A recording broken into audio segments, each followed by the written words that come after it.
Okay.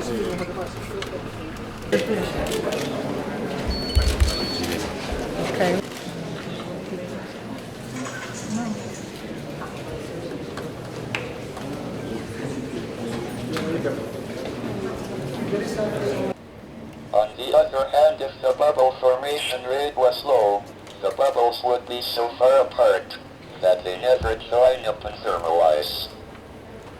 A different scenario called new inflation was proposed.